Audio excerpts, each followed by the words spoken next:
Hi, good day. I hope you're going to enjoy the discussion I'm going to show to you today. It's all about the external and internal anatomy of a frog. I hope you enjoy. Hi, good day. My name is Jesrishan C. Abao. I am from STEM 12E6 and I'm here to discuss to you about the external and internal anatomy of a toad. So today, our objectives are three objectives. So our first objective is to differentiate the external features of a frog from a toad. Our second objective is to identify the external body parts of the frog and toad. And our last objective is to locate and identify each of the major internal organs of the toad. Okay, so introduction. Toads and frogs belong to a group of amphibians. Most species live partly in freshwater and partly on land. These animals have moist skin with no external scales, and they have the head and the trunk joined in a broad depressed body. No tail, short forelimbs, long hind limbs, and eardrums exposed. Okay, so let's differentiate first the toad and the frog. So first, the toad gets out on land a little more and finds their way into gardens and yards, while the frog spends most of their lives in or near water. So the toad has a bumpy skin, while the frog has moist, slimy skin. And the toad has eggs that are more in a chain, while frog's eggs are found in a mass. Toads has short legs, while frogs have long legs. The toads somehow are squat and dumpy, while the frog are lithe and athletic looking. And lastly, the toad has broad nose, while the frog has a pointy nose.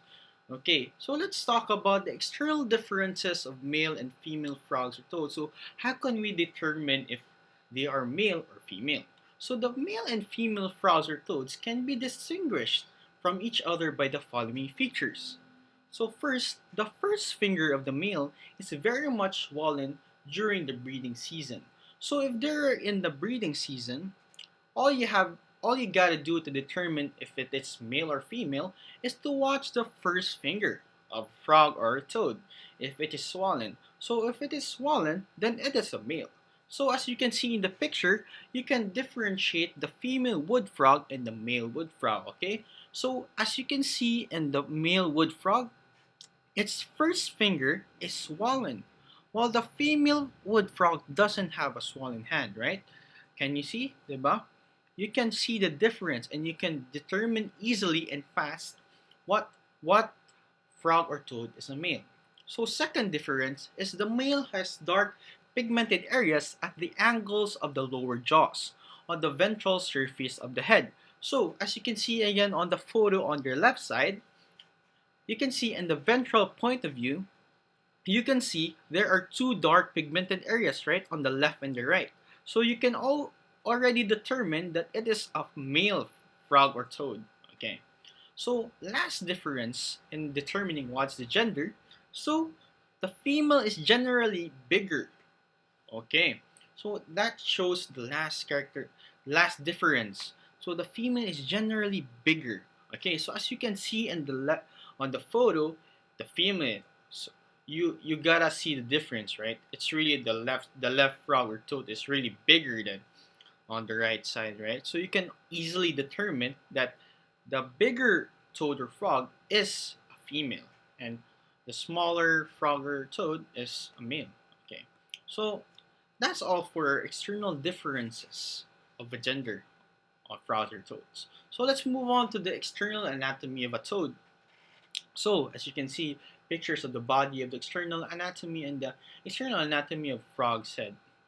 Okay, so the external parts of the toad. So there are two regions of the external parts of the toad, which are the axial region and the appendicular region. So the axial region has two parts, which are the head and the trunk, while the appendicular region has the forelimbs and hind limbs. Okay, so let's move on with the axial region first. So let's move on the head. So you have the eyes, brown spot, nostrils, tympanic membrane, and the snout. Okay, so let us define those here. So brown spot is a tiny white spot at the mid-dorsal part of the head between the level of the eyes, and this is very distinct in the frog, not in the toad. Okay, so as you can see, there is a brown spot between the eyes. Brown spot between the eyes, and also that determines so the space between is the brown spot. Okay, moving on, the eyes. So it's found at the dorsolateral of the head. So that's when you talk about the eyes, right? You can easily determine and see where it is. Next is the nostrils. Those are the two small openings near the tip of the snout. Okay, so you can also determine easily the nostrils, right? You can see right there. Okay, so next is the snout. So it is located at the anterior end of the head that is triangular in shape and bordered by the anterior part of the upper jaw. Okay, so as you can see on the right picture, you have the mouth, right? And under the mouth, you can see a triangular space right there. So that is the snout. Okay, so let's move on to the last part of the head. So the tympanic membrane. So it is a circular area behind each eye, also called the eardrum. Okay, so behind each eye, so there on the right, oh, so it means like a tympanic membrane, so there. Okay, so let's move on to the axial region in the trunk. So the trunk is basically what is in the middle of the part of the frog, okay, or toad. So basically, the frog doesn't have a neck because it is already explained in the introduction that it has a depressed body. Okay, so the trunk is also divided into two regions, which are the thoracic region and the abdominal region. So in the thoracic region, it is the anterior half, and the poison or parotid glands can be found here. While in the abdominal region, it is called the posterior half, and the anus and the sacral hump can be found here.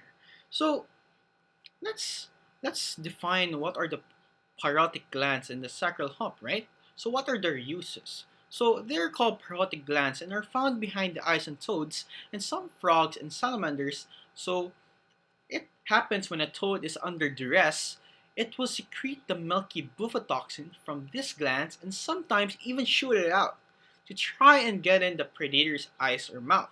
So, in short, it is also used for protection.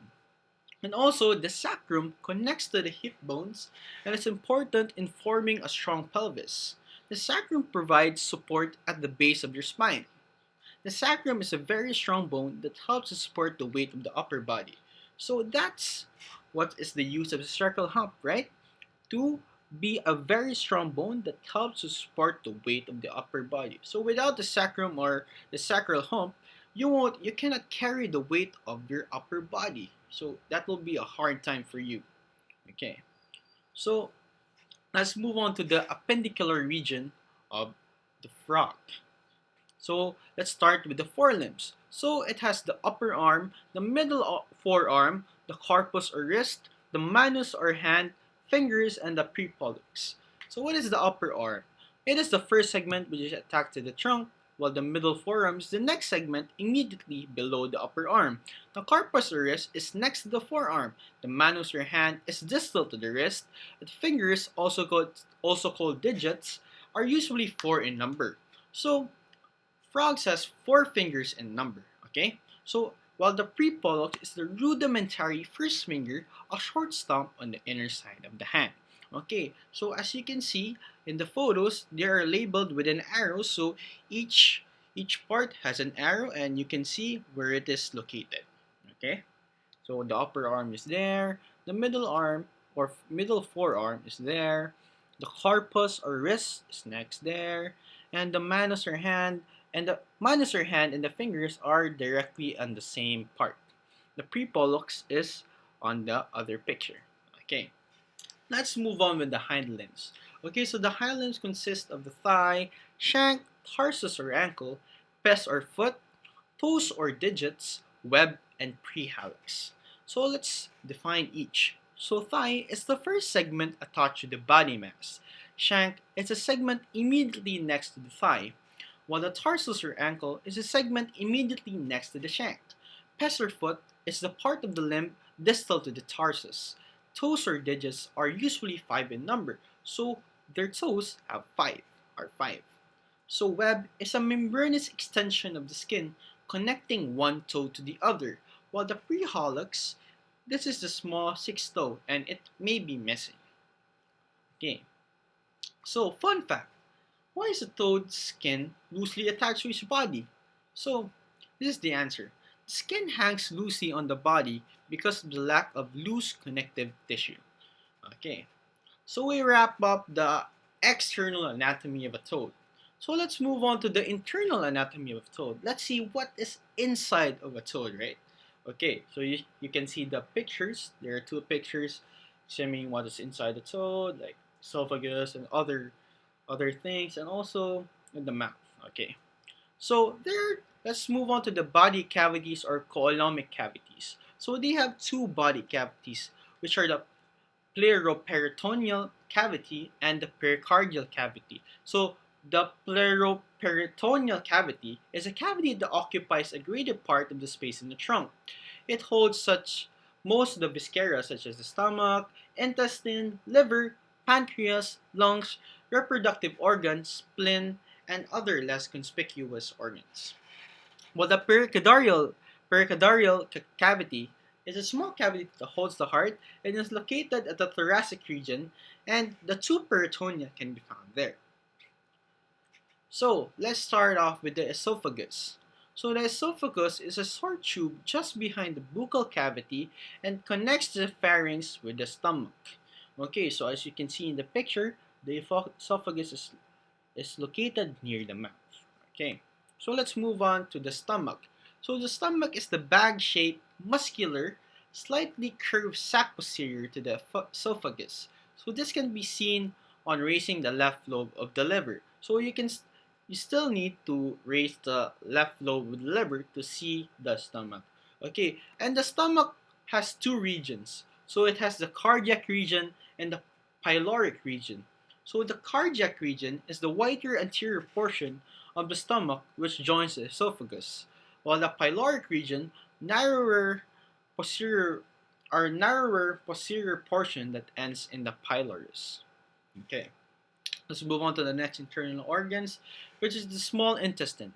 So the smallest intestine is the long, narrow, and coiled tube extending from the pylorus to the much dilated large intestine.